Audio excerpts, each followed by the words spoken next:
Hello student, welcome you all. Today we will discuss about Gauss law और Gauss theorem. तो आज हम Gauss law या फिर गॉस थ्योरम के बारे में डिस्कस करेंगे। इसे हम गॉस लॉ भी बोलते हैं और गॉस थ्योरम भी बोलते हैं। गॉस लॉ इसलिए क्योंकि ये एक्सपेरिमेंटल ऑब्जर्वेशंस के बेसिस पे दिया हुआ है, तो इसलिए हम इसको लॉ बोलते हैं।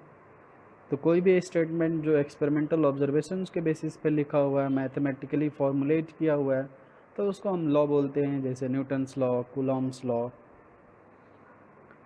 और अगर हम उसे प्रूफ कर सकते हैं मैथमेटिकली, तो हम उसको थ्योरम बोलते हैं, जैसे कि बर्नौलीज थ्योरम होता है, गॉस थ्योरम है।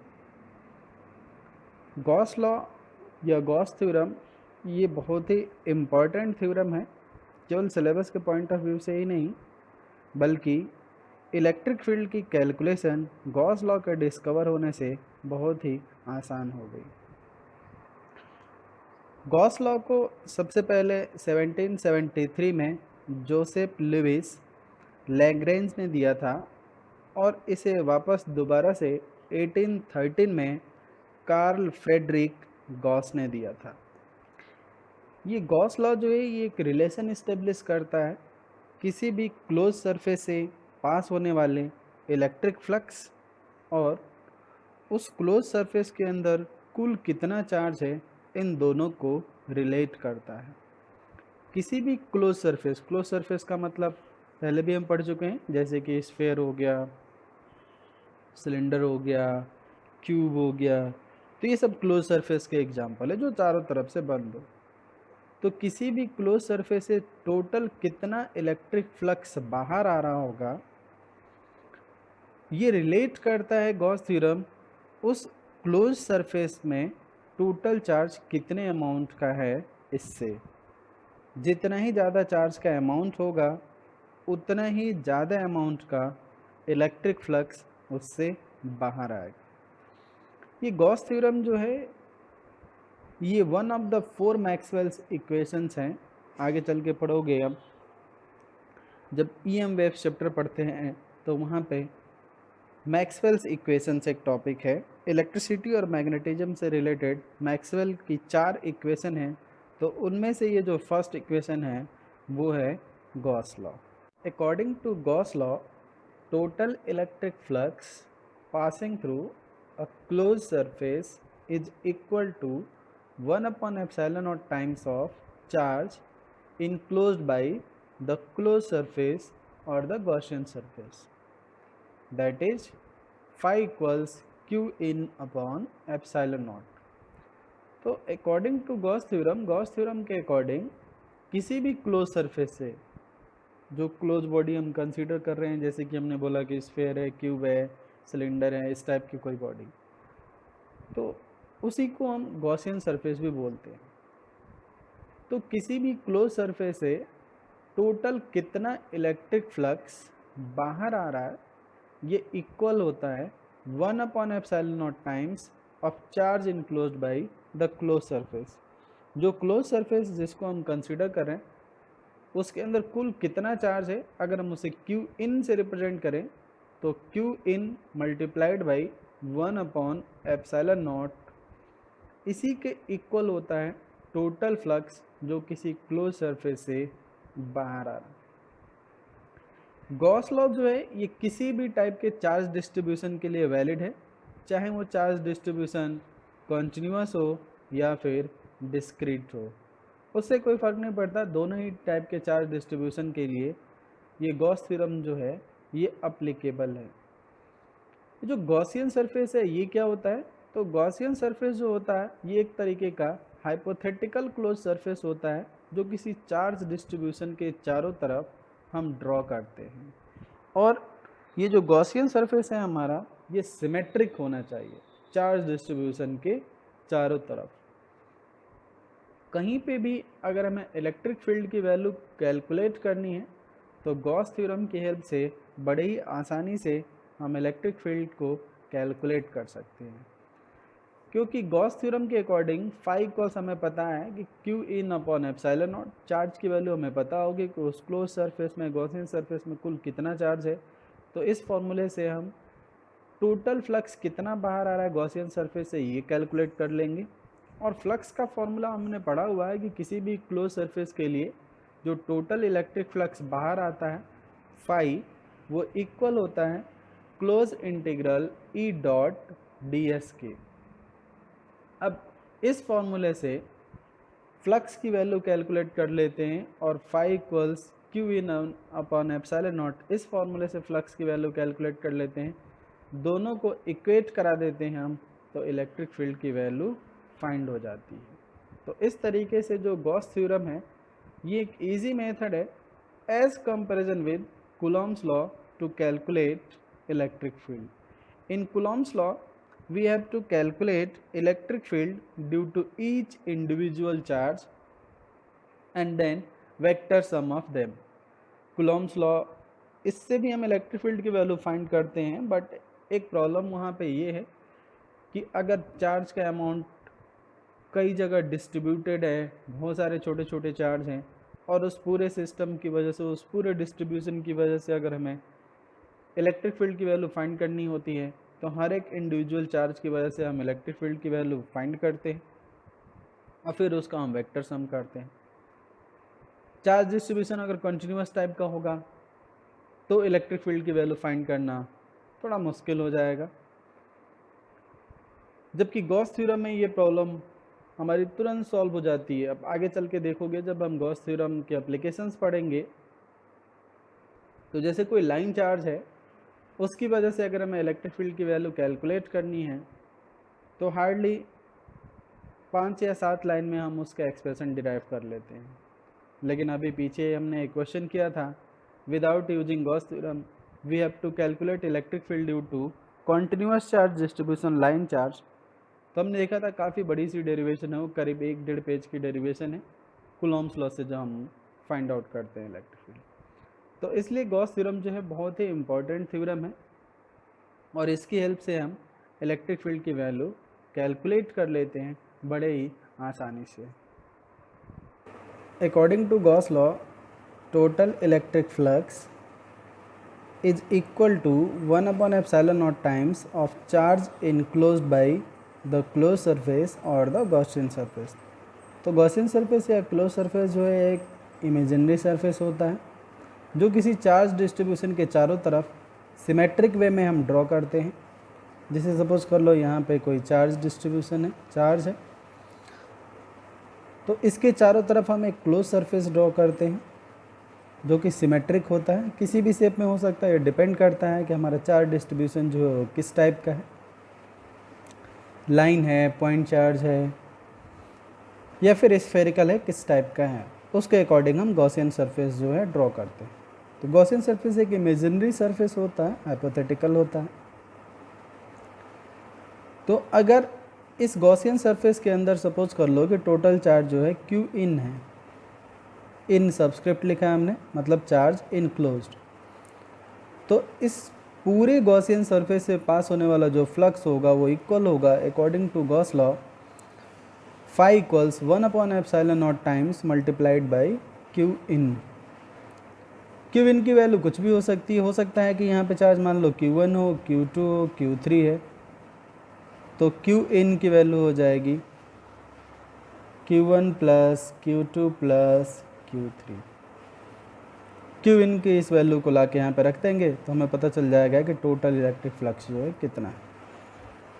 और इलेक्ट्रिक फ्लक्स का फॉर्मूला हमने ऑलरेडी पढ़ा हुआ है कि किसी क्लोज सरफेस के लिए टोटल इलेक्ट्रिक फ्लक्स जो होता है वो होता है क्लोज इंटीग्रल ई डॉट डी एस। इन दोनों फार्मूले को कंपेयर करा देंगे, तो हमने कंपेयर करा दिया। कितना चार्ज इनक्लोज है ये हमें पता है, क्यू इन की वैल्यू रख देंगे यहाँ पे, इंटीग्रल डी एस की वैल्यू फाइंड कर लेंगे तो ई की वैल्यू यहाँ से पता चल जाएगी। इंटीग्रल डी एस की वैल्यू ले आके इधर डिनोमिनेटर में रख देंगे, इसको ट्रांसफ़र करके, तो इलेक्ट्रिक फील्ड की वैल्यू पता चल जाएगी। तो इस तरीके से गॉस लॉ से बहुत ही आसानी से इलेक्ट्रिक फील्ड हम कैलकुलेट कर सकते हैं।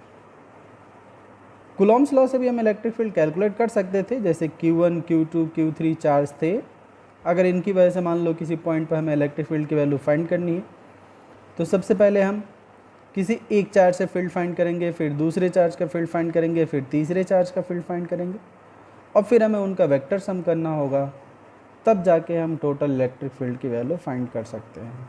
तो बहुत ही कॉम्प्लेक्स मेथड होगा, जबकि गॉस थ्योरम जो एक सिंपल मेथड है, इसे आसानी से हम इलेक्ट्रिक फील्ड की वैल्यू कैलकुलेट कर सकते हैं। Now we will prove Gauss theorem from Coulomb's law. तो गॉस थ्योरम को हम प्रूव करने जा रहे हैं कूलॉम्स लॉ के बेसिस पे।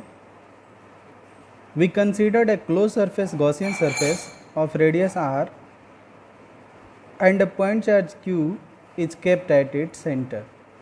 हमने कंसीडर कर लिया कि एक गॉसियन सरफेस है S जिसकी रेडियस है r। गॉसियन सरफेस इमेजिनरी होता है, ये हम डिस्कस कर चुके हैं, और ये चार्ज डिस्ट्रीब्यूशन के चारों तरफ सिमेट्रिकल होता है। तो यहाँ पे हमने एक पॉइंट चार्ज Q कंसीडर कर रखा है। तो इस पॉइंट चार्ज के चारों तरफ अगर सिमेट्री की बात करें तो पॉइंट चार्ज के चारों तरफ जो सिमेट्री बनेगी वो उसके चारों तरफ अगर हम ड्रॉ करेंगे पूरे 360 डिग्री एंगल पे तो एक स्फेयर बनेगा, और इसी वजह से हम यहाँ पे स्फेरिकल कंसीडर कर रहे हैं गॉसियन सरफेस। अगर सपोज कर लो लाइन चार्ज होता जैसे ये पेन, तो इसके चारों तरफ अगर हम सिमेट्रिक वे में ड्रॉ करेंगे तो एक सिलेंडर बनेगा।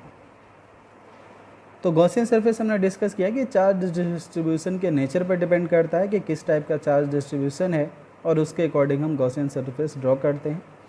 गॉसियन सरफेस जो है सिमेट्रिक होना चाहिए चार्ज डिस्ट्रीब्यूशन के चारों तरफ। तो हमने एक पॉइंट चार्ज यहाँ पे लिया हुआ है, इसके चारों तरफ हमने गॉसियन सरफेस ड्रॉ किया हुआ है, और इस गॉसियन सरफेस की रेडियस है r। अब गॉस थ्योरम को हमें प्रूफ करना है, मतलब phi equals q upon epsilon naught, ये टर्म हमें लाना है, इसे हमें प्रूफ करना। और किसकी हेल्प से हम प्रूफ करें? कूलॉम्स लॉ की हेल्प से।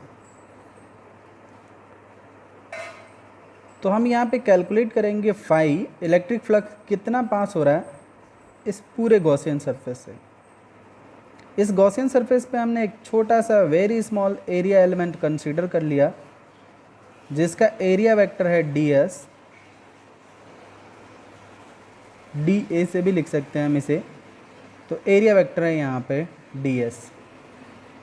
एरिया वेक्टर हमेशा सरफेस के परपेंडिकुलर होता है, बाहर की तरफ होता है क्लोज सरफेस के लिए, ये बात हम ऑलरेडी डिस्कस कर चुके हैं। चार्ज ये पॉजिटिव है, कोई साइन गिवन नहीं है, मतलब पॉजिटिव ही है, नेगेटिव भी कंसीडर कर सकते थे। तो चार्ज ये पॉजिटिव है, तो इसका जो इलेक्ट्रिक फील्ड होगा वो हमेशा बाहर की तरफ होगा, आउटवर्ड डायरेक्शन में। तो यहाँ पे इलेक्ट्रिक फील्ड के डायरेक्शन भी रिप्रेजेंट कर दिया हमने, मतलब E and ds both are in same direction. तो इस छोटे से एरिया एलिमेंट से कितना फ्लक्स पास हो रहा है ये लिख रहे हैं। तो amount of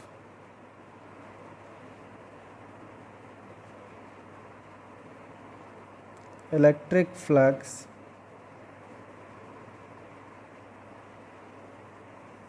passing through a small area element ds। तो एरिया एलिमेंट ds से टोटल कितना इलेक्ट्रिक फ्लक्स पास होगा ये लिख रहे हैं। तो स्मॉल एरिया एलिमेंट है इसलिए हम लिखेंगे यहाँ पे डी फाई। तो डी फाई इक्वल्स फॉर्मूला लिखते हैं हम E dot ds, E dot ds लिख दिया हमने। E dot ds dot product find करेंगे तो इसको लिखेंगे हम E ds cos E and ds both are in same direction, तो हो जाएगा E ds cos 0। दोनों वेक्टर सेम डायरेक्शन में है तो इनके बीच का एंगल 0 डिग्री होगा, और cos 0 की वैल्यू हो जाएगी 1, तो हो जाएगा E ds। ये डी फाई की वैल्यू होगी। अब E की वैल्यू फाइंड करेंगे हम कूलॉम्स लॉ से, क्योंकि गॉस थ्योरम को हम प्रूफ कर रहे हैं कूलॉम्स लॉ से। तो ये चार्ज क्यों रखा है? R सेपरेशन पे इलेक्ट्रिक फील्ड की वैल्यू इस पॉइंट पे कितनी होगी according to Coulomb's law from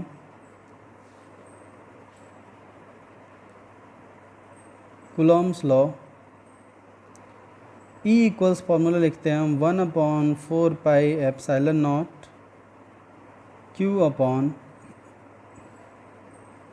are square. इस पॉइंट चार्ज का इस पॉइंट पे फील्ड इतना ही होगा, ये हम पढ़ चुके हैं ऑलरेडी कूलम्ब्स लॉ। तो ई की वैल्यू ऊपर ले जाकर रख दे रहे हैं इस फॉर्मूले में। तो डी फाई इक्वल्स फॉर्मूला है हमारा E d s equals E की वैल्यू अगर हमने रखा तो ये आया 1/4 pi epsilon naught q upon r square and d s. अब अगर हमें टोटल फ्लक्स की वैल्यू फाइंड करनी है तो टोटल फ्लक्स फाइंड करने के लिए इस टर्म को हमें इंटीग्रेट करना होगा। तो इस टर्म को हम इंटीग्रेट कर देंगे। टोटल ये डी फाई है, स्मॉल एरिया एलिमेंट का फ्लक्स है। टोटल फ्लक्स फाइंड करने के लिए इंटीग्रेट कर रहे हैं। तो टोटल फ्लक्स तो लिखेंगे हम फाई, और फाई इक्वल्स हो जाएगा integral d phi equals integral ई डॉट डी एस किसी क्लोज सरफेस के लिए। अब ई डॉट डी एस की वैल्यू ई डी एस आई है, और ई डी एस की वैल्यू कितनी है 1/4 pi epsilon naught q upon r square d s. तो यहाँ पे लिखेंगे close integral 1/4 pi epsilon naught q upon r square d s. Integrate कर देंगे इस टर्म को, जो टर्म कांस्टेंट है उसको बाहर लिख देंगे। तो फाई इक्वल्स हो जाएगा, क्या क्या कांस्टेंट है यहाँ पे 1/4 pi epsilon naught, Q constant है, आर कांस्टेंट है, इनको हमने बाहर लिख दिया, integral d S, close integral d S. छोटे से एरिया एलिमेंट का एरिया है डी एस, तो पूरे के पूरे गॉसियन सरफेस का, और गॉसियन सरफेस हमने किस फॉर्म में कंसीडर कर रखा है, स्फीयर के फॉर्म में। तो ये अगर हम इसको विद इन लिमिट इंटीग्रेट करेंगे तो पूरा का पूरा एक गॉसियन सरफेस बन जाएगा, मतलब स्फीयर बन जाएगा। और स्फीयर का सरफेस एरिया होता है 4 पाई आर स्क्वायर। तो 1/4 pi epsilon naught q upon r square, इसकी वैल्यू 4 पाई आर स्क्वायर। अब जो टर्म कैंसिल आउट हो रहे हैं उन्हें कैंसिल करा दे रहे हैं। 4 पाई से 4 पाई कैंसिल आउट हो जाएगा, आर स्क्वायर से आर स्क्वायर कैंसिल आउट हो जाएगा। तो फाई इक्वल्स हो जाएगा क्यू अपॉन एप्सिलॉन नॉट। तो यही हमें प्रूफ करना था, यही गॉस थ्योरम है कि total electric flux passing through a close surface is equal to 1 epsilon naught times of charge enclose. कितना चार्ज इनक्लोज है? इनक्लोज चार्ज को जनरली हम क्यू इन से लिखते हैं, हम क्यू इनक्लोज भी लिख सकते हैं। तो फाई इक्वल्स हो गया 1 epsilon naught times multiplied by q in. तो इस तरीके से गॉस थ्योरम जो है प्रूफ हो गया। सिंपल है इसे प्रूफ करना। हमने कंसीडर कर लिया एक क्लोज सरफेस मतलब गॉसियन सरफेस जिसका रेडियस वेक्टर है आर, इसके सेंटर पे एक चार्ज रखा हुआ है क्यू। ये जो गॉसियन सरफेस हमने ड्रॉ किया है, जो क्लोज सरफेस हमने ड्रॉ किया है, ये चार्ज डिस्ट्रीब्यूशन के चारों तरफ सिमेट्रिक वे में है, मतलब 360 डिग्री पे है, मतलब स्फेरिकल फॉर्म में है। अब इस एरिया एलिमेंट, ये जो हमने गॉसियन सरफेस कंसीडर किया है, इस पर एक छोटा सा एरिया एलिमेंट कंसीडर कर लेंगे जिसका एरिया वेक्टर है डी एस, इलेक्ट्रिक फील्ड के डायरेक्शन रिप्रेजेंट कर। तो एरिया वेक्टर और इलेक्ट्रिक फील्ड दोनों सेम डायरेक्शन में है, तो इन दोनों के बीच का एंगल है 0 डिग्री।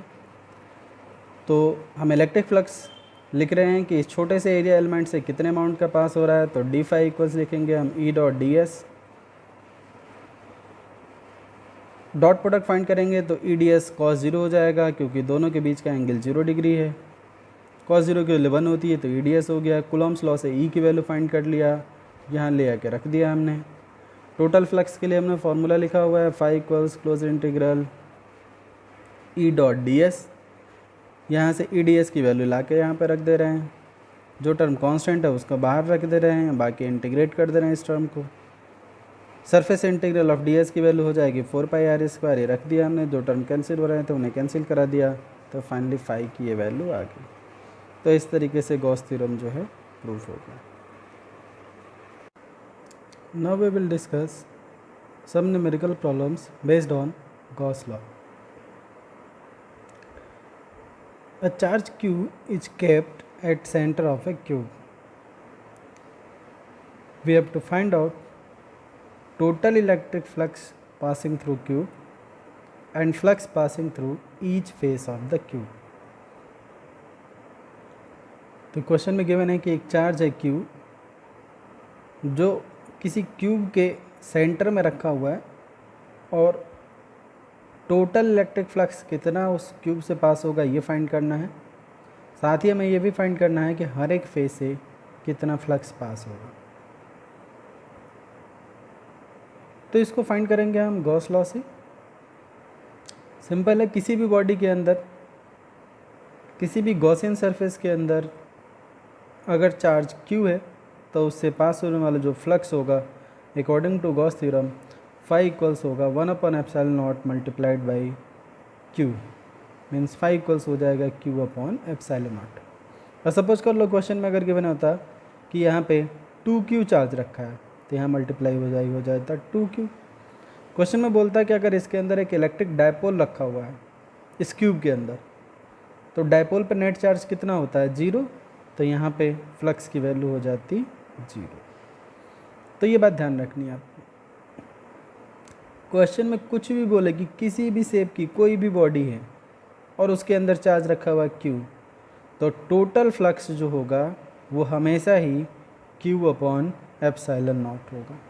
चाहे ये रेगुलर शेप की बॉडी हो, इरेगुलर शेप की बॉडी हो, कैसी भी हो, इट डजेंट मैटर, हमेशा ही टोटल फ्लक्स जो होगा वो Q/ε0 ही होगा। लेकिन अगर सिमेट्री नहीं होगी तो हर एक फेस से पास होने वाला जो फ्लक्स होगा उसे फाइंड करना मुश्किल होगा। तो अगर एक फेस से क्वेश्चन में फ्लक्स पूछा हुआ है तो वो किसी ऐसी बॉडी के लिए पूछेगा, किसी ऐसे सिस्टम के लिए पूछेगा क्वेश्चन में जो सिमेट्रिकल हो। तो क्यूब सिमेट्रिकल होता है।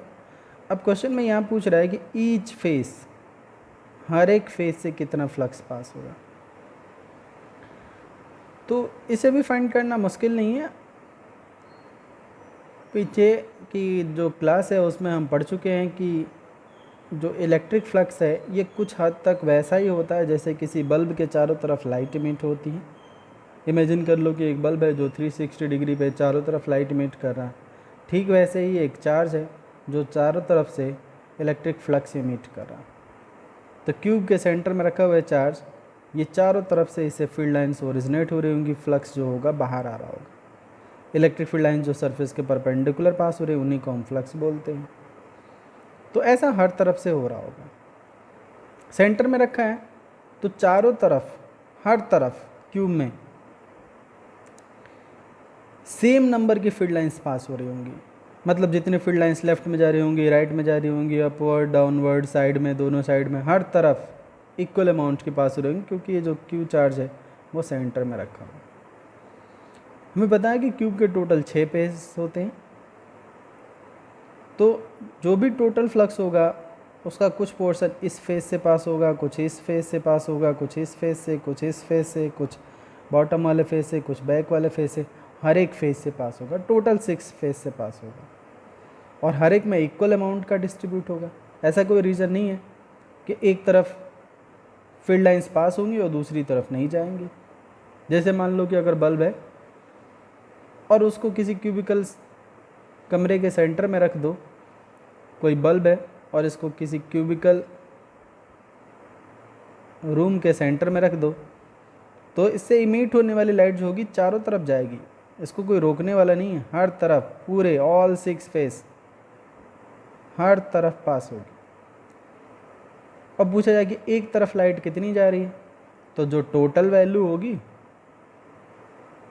उसको डिवाइड कर दो 6 से, तो टोटल वैल्यू का 1/6 हो जाएगा। सेम ऐसे ही यहाँ पे भी है कि अगर टोटल फ्लक्स जो है Q/ε0 है तो इसमें 1/6 से हमने मल्टीप्लाई कर दिया तो पता चल जाएगा हमें कि टोटल फ्लक्स जो होगा एक फेस से पास हो रहा होगा वो कितना हो जाएगा। सिमेट्रिक है, 6 फेस हैं, इसीलिए 1/6 से हमने यहाँ पे मल्टीप्लाई कर दिया। नेक्स्ट प्रॉब्लम है, if a charge Q is kept at one corner of the cube then what will be total electric flux passing through cube. तो क्वेश्चन में गिवन है कि एक चार्ज क्यू है जो किसी क्यूब के एक कॉर्नर पर रखा हुआ है, तो टोटल इलेक्ट्रिक फ्लक्स इस क्यूब से कितना पास होगा ये हमें फाइंड करना है।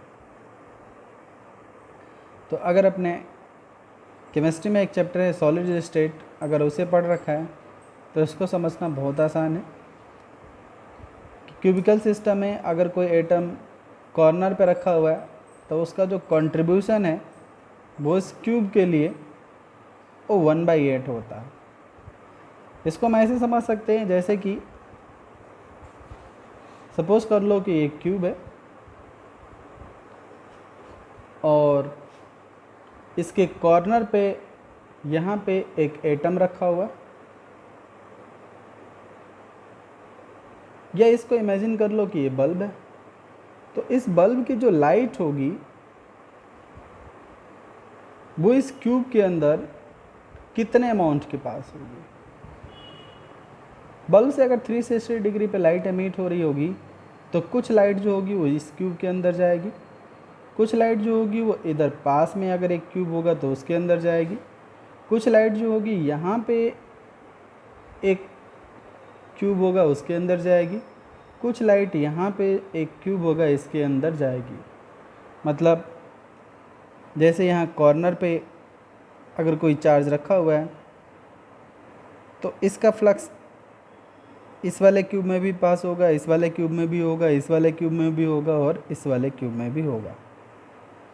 ठीक वैसे ही इसके ऊपर भी 4 क्यूब रख सकते हैं हम, जैसे यहाँ पे हैं, ठीक इसके ऊपर 4 क्यूब ऊपर रख लें तो इस बल्ब की लाइट ऊपर के 4 क्यूब में भी जाएगी। मतलब एक यहाँ पे, एक यहाँ पे, एक यहाँ पे और एक यहाँ पे, बिल्कुल वैसे ही जैसे यहाँ पे।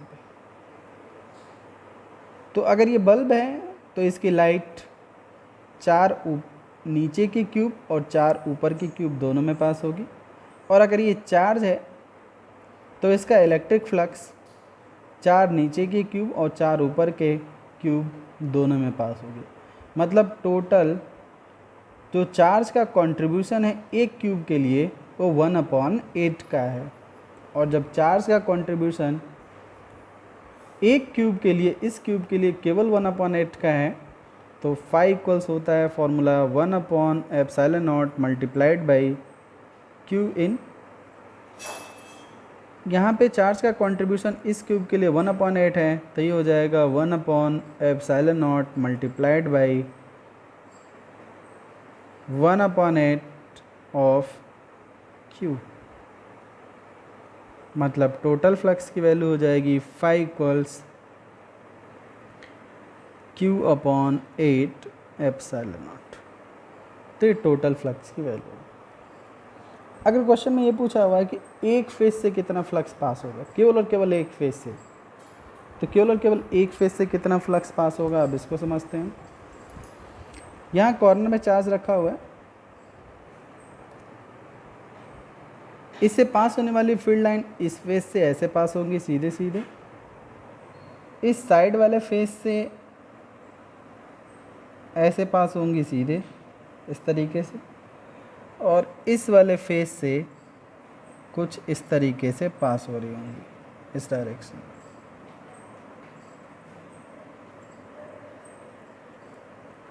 लेकिन बाकी के 3 फेस जो हैं, मतलब ऐसे यहाँ पे, तो यहाँ से सीधे फील्ड लाइन ऐसे पास हो रही है, मतलब कुछ ऐसे पास हो रही होंगी इस डायरेक्शन में ऐसे। इस वाले फेस की अगर हम बात करें तो फील्ड लाइन जो होंगी इस डायरेक्शन में पास हो रही होंगी, नीचे वाले फेस पे ऐसे पास हो रही होंगी, और जो बॉटम का फेस है हमारा सबसे नीचे वाला, उस पे इलेक्ट्रिक फील्ड लाइंस इस डायरेक्शन में पास हो रही हैं। मतलब 3 फेस ऐसे हैं जो चार्ज के टच में हैं, तो एक ये फेस, दूसरा ये वाला फेस जो चार्ज के टच में है, और तीसरा ये वाला फेस जो चार्ज के टच में है, ये वाला फेस जो चार्ज के टच में है। तो इससे फील्ड लाइन जो होंगी सरफेस के अलोंग पास हो रही होंगी। लेकिन बाकी के जो 3 फेस हैं, मतलब एक फेस ये जो चार्ज के टच में नहीं है, दूसरा फेस ये जो चार्ज के टच में नहीं है, और तीसरा जो बॉटम में होगा, नीचे होगा सबसे, वो भी चार्ज के टच में नहीं है। तो अब इन तीन फेस की बात करते हैं जो टच में हैं। इलेक्ट्रिक फील्ड लाइंस ऐसे पास हो रही हैं, और एरिया वेक्टर हमें पता है सरफेस के परपेंडिकुलर होता है हमेशा ही। तो इलेक्ट्रिक फील्ड लाइंस ऐसे, एरिया वेक्टर ऐसे, दोनों के बीच का जो एंगल हुआ वो 90 डिग्री हो गया। तो इस फेस का जो फ्लक्स हो गया ये हो गया 0। अब इस वाले फेस की बात करते हैं। इलेक्ट्रिक फील्ड लाइंस ऐसे पास हो रही हैं सरफेस के अलोंग, ऐसे इस तरीके से, और एरिया वेक्टर हमें पता ही है सरफेस के परपेंडिकुलर है ऐसे। तो इस फेस का भी फ्लक्स जो होगा वो 0 हो जाएगा। और अगर हम इस फेस की बात करें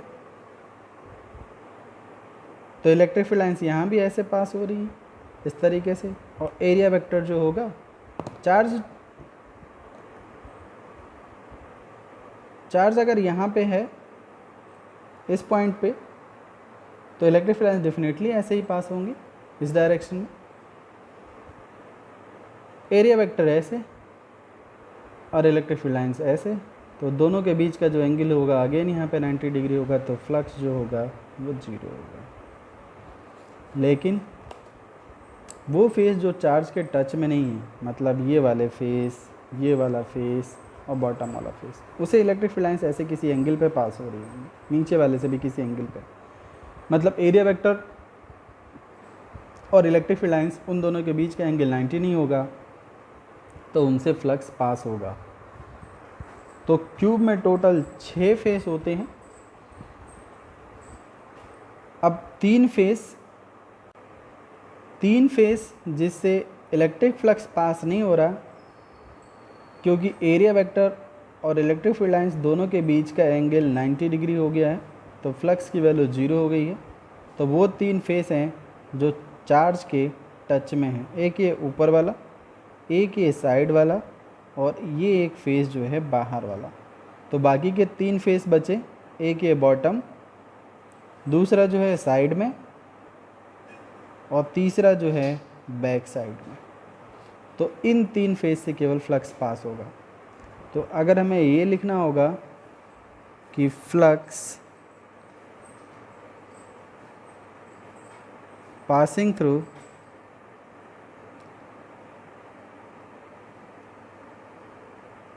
ईच फेस, तो फाई जो टोटल था उसका कितना पोर्शन पास होगा हर एक फेस से। 3 फेस से तो फ्लक्स 0 हो गया, तो बाकी के 3 ही से बचेगा। तो टोटल फ्लक्स मल्टीप्लाइड बाई 1/3, मतलब टोटल वैल्यू का 1/3 हो जाएगा। तो फाई इक्वल्स टोटल फ्लक्स हम लिख चुके हैं कितना, Q/8 एप्सिलॉन नॉट। तो फाई इक्वल्स हो जाएगा Q/8 epsilon not multiplied by 1/3, क्योंकि फ्लक्स केवल 3 ही फेस पे डिवाइड हो रहा, बाकी 3 फेस से फ्लक्स 0 हो जा रहा, तो ये हो जाएगा Q/24 एप्सिलॉन नॉट। तो एक फेस से पास होने वाला जो फ्लक्स है वो इतना ही होगा, Q/24 epsilon not.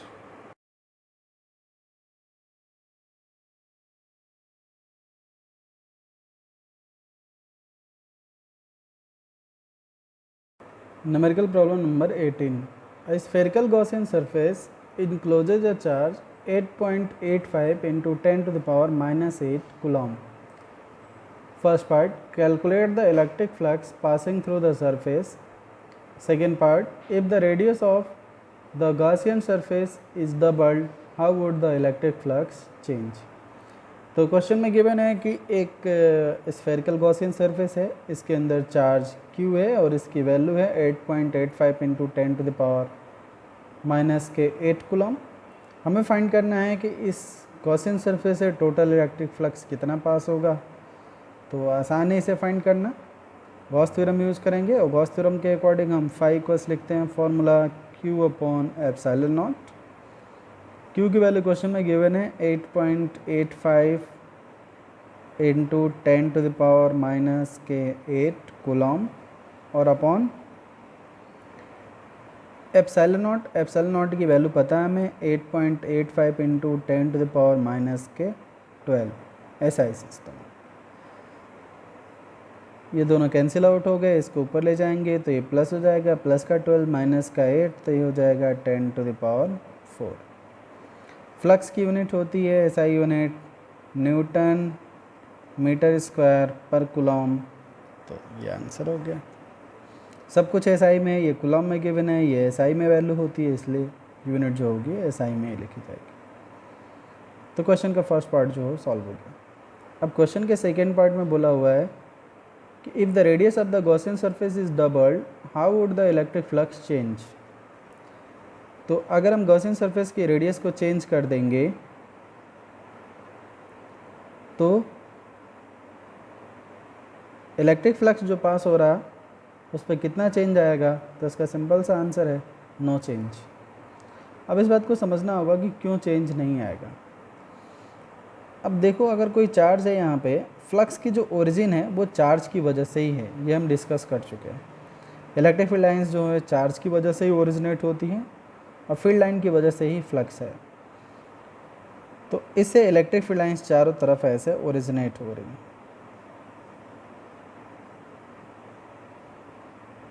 Positive charge है इसलिए हमने फील्ड लाइन ऐसे आउटवर्ड बाहर की तरफ शो किया। अब सपोज कर लो कि आर रेडियस पे हमने एक गॉसियन सरफेस जो है ड्रॉ कर दिया। ये जो रेडियस ली हमने ये आर ली और इससे पास होने वाला जो है फ्लक्स रिप्रेजेंट कर रहे हैं। तो फाई इक्वल्स लिखेंगे हम Q/ε0। और मान लो गॉसियन सरफेस की रेडियस हमने चेंज कर दी, इसको बढ़ा दिया, 2r लिख दिया हमने। तो अभी भी जब रेडियस की वैल्यू r है और रेडियस की वैल्यू 2r है तो अभी भी फ्लक्स इतना ही है, क्योंकि गॉस थ्योरम के अकॉर्डिंग जो टोटल फ्लक्स होगा वो हमेशा ही Q/ε0 के इक्वल होगा। तो अगर गॉसियन सरफेस आप ऐसे ड्रॉ करोगे तब भी इसके अंदर चार्ज Q है, गॉसियन सरफेस यहाँ पे ड्रॉ करोगे तब भी इसके अंदर चार्ज Q है। तो इसीलिए फ्लक्स की वैल्यू में कोई चेंज नहीं आएगा। अगर आपने गॉस थ्योरम के अलावा फ्लक्स का फॉर्मूला ये समझा E.S, तो हो सकता है आपको थोड़ी कन्फ्यूजन है कि ये जो S है एरिया वेक्टर है, अगर हम इसको चेंज कर देंगे, एरिया की वैल्यू चेंज होगी तो डेफिनेटली फ्लक्स जो है चेंज होनी चाहिए। बट आपको याद होगा पिछली क्लास में हमने डिस्कस किया था कि फ्लक्स एरिया वेक्टर पर डिपेंड करेगा, लेकिन तब जब इलेक्ट्रिक फील्ड की वैल्यू कांस्टेंट होगी तब। अगर इलेक्ट्रिक फील्ड की वैल्यू कांस्टेंट नहीं होगी तो फ्लक्स जो होगा वो एरिया वेक्टर पर डिपेंडेंट नहीं होगा। जैसे यहाँ पे अगर हम बात कर रहे हैं कि ये सरफेस है हमारा गॉसियन सरफेस, यहाँ पे इलेक्ट्रिक फील्ड की वैल्यू E है, तो यहाँ पे इलेक्ट्रिक फील्ड की वैल्यू E नहीं होगी, ये चेंज हो जाएगी, कम हो जाएगी। क्यों? अगर ये पॉइंट चार्ज है, r डिस्टेंस पे अगर हम इलेक्ट्रिक फील्ड की वैल्यू की बात करें तो E इक्वल्स लिखते हैं हम KQ/r²। और अगर मान लो इस पॉइंट पे हम इलेक्ट्रिक फील्ड की वैल्यू की बात करें यहाँ पे, तो E इक्वल्स लिखेंगे हम KQ/2r²। इस पहले वाले को हमने नाम दे दिया E1, दूसरे वाले को नाम दे दिया हमने E2, E1 और इसको E2। तो अगर हम दोनों को कंपेयर करते हैं तो इलेक्ट्रिक फील्ड की वैल्यू कांस्टेंट नहीं है, यहाँ पे इलेक्ट्रिक फील्ड की वैल्यू ज़्यादा है, यहाँ पे इलेक्ट्रिक फील्ड की वैल्यू कम है। तो जब इलेक्ट्रिक फील्ड कांस्टेंट ही नहीं है तो फाई फ्लक्स ये एरिया वेक्टर पे डिपेंडेंट नहीं होगा। तो ये बात हमेशा ध्यान रखनी है। इसको हम ऐसे भी समझ सकते हैं, फ्लक्स को हम डिफाइन करते हैं कि total number of electric field lines passing through a surface perpendicularly. अगर हमने एक गॉसियन सरफेस ड्रॉ कर दिया तो इसके अंदर कुल कितनी फील्ड लाइन पास हो रही है, हमने इमेजिन कर लिया कि सारे के सारे जो हैं ये सरफेस के परपेंडिकुलर ही हैं, तो कुल कितनी फील्ड लाइन है 1 2 3 4 5 6 7 8। अगर हमने गॉसियन सरफेस ये लिया तब भी सेम उतनी ही फील्ड लाइन है, 8 ही फील्ड लाइन है। तो जब फील्ड लाइन का नंबर चेंज ही नहीं हुआ तो फ्लक्स भी चेंज नहीं होगा, तो नो चेंज। तो अगर ये बहुत ही इम्पॉर्टेंट क्वेश्चन है, ये बहुत बार बोर्ड में पूछा हुआ है कि what will happen if the Gaussian surface radius is double triple, ऐसा कुछ बोल दिया जाए। तो ये बात हमेशा ध्यान रखना आपके, गॉसियन सरफेस की रेडियस को अगर हम चेंज कर देंगे then there will be no change in electric flux passing through Gaussian surface. Electric flux की वैल्यू में कोई चेंज नहीं आएगा, और इसका रीज़न हमने समझ लिया यहाँ पे कि इलेक्ट्रिक फ्लक्स जो है number of electric field lines passing through surface perpendicularly इसके इक्वल होता है। तो चाहे तो हम ये गॉसियन सरफेस लें या फिर ये गॉसियन सरफेस लें, दोनों गॉसियन सरफेस से इलेक्ट्रिक फील्ड लाइंस का नंबर सेम है, इसलिए फ्लक्स की वैल्यू चेंज नहीं होगी। या फिर गॉस लॉ से भी हम समझ सकते हैं कि phi equals q upon epsilon naught, चाहे रेडियस आर ले लो चाहे रेडियस 2r ले लो गॉसियन सरफेस की, गॉसियन सरफेस के अंदर जो टोटल चार्ज है वो क्यू ही है, इसीलिए फ्लक्स की वैल्यू दोनों जगह सेम है।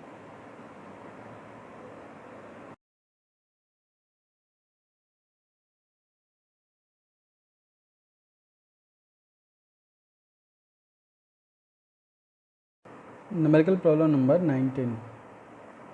A spherical conducting cell of inner radius r1 and outer radius r2 has a charge q. A charge q is placed at center of the cell. What is the surface charge density on the inner surface, outer surface of the cell? Write the expression for electric field at a point x more than r2 from the centre of the shell. तो question में given है कि एक spherical conducting shell है, तो एक spherical conducting shell हमने draw कर लिया। इसकी इनर रेडियस है r1, आउटर रेडियस है r2, ये हमने रिप्रेजेंट कर दिया। इस स्फेरिकल सरफेस पे चार्ज है यहाँ पे q, कैपिटल लेटर q, ये हमने रिप्रेजेंट कर दिया। कंडक्टिंग है तो चार्ज सरफेस पे डिस्ट्रीब्यूट होगा, ये बात हम पढ़ चुके हैं। अब ये भी बोला हुआ क्वेश्चन में कि एक स्मॉल लेटर चार्ज q ये सेंटर में रखा हुआ है, तो surface charge density inner surface पे और आउटर सरफेस पे कितनी होगी।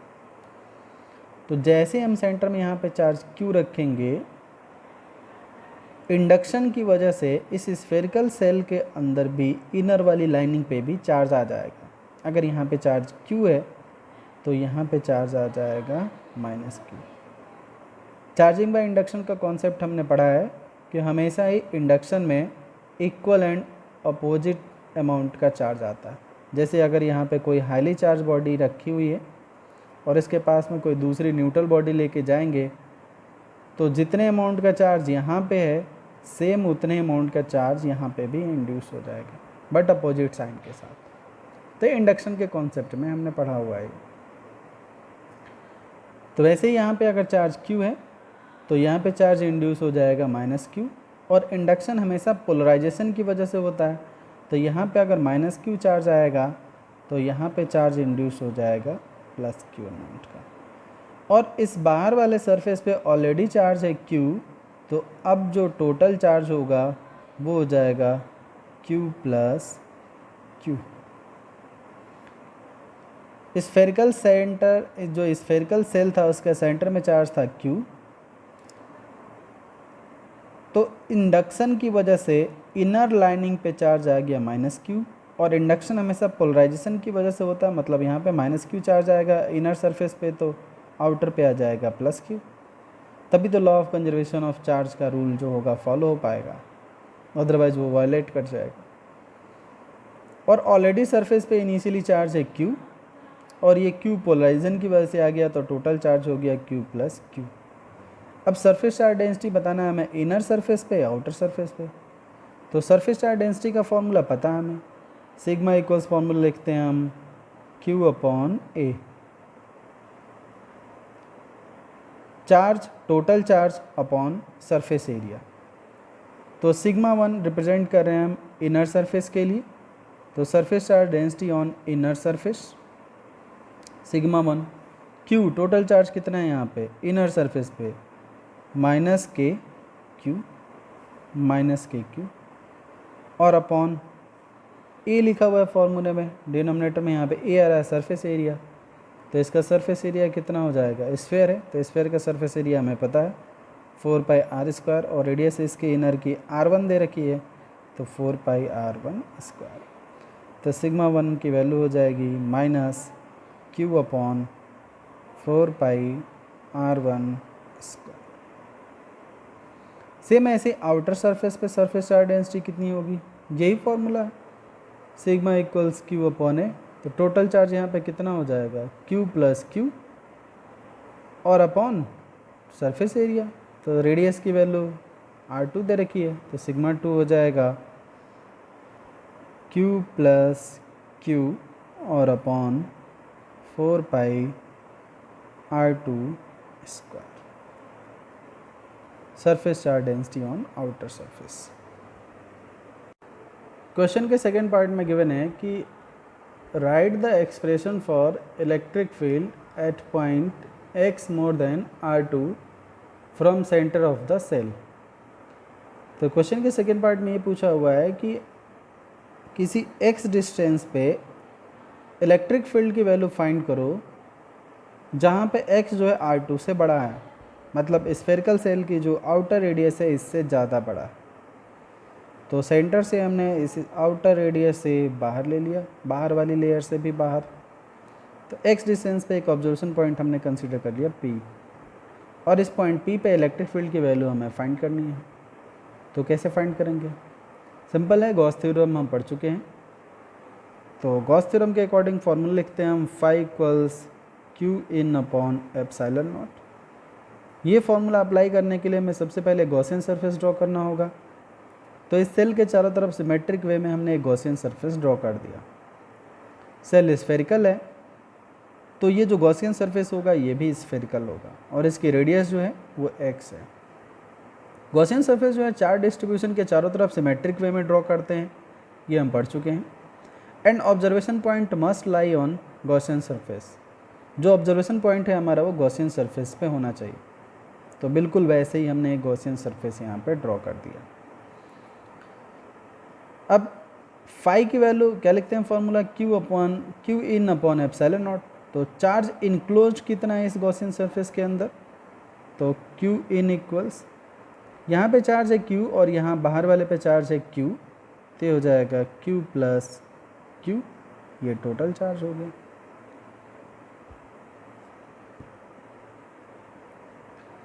अब इलेक्ट्रिक फील्ड की वैल्यू फाइंड करने के लिए हमें फ्लक्स का फॉर्मूला लिखना होगा। तो फाई इक्वल्स लिखते हैं हम क्लोज इंटीग्रल ई डॉट डी एस।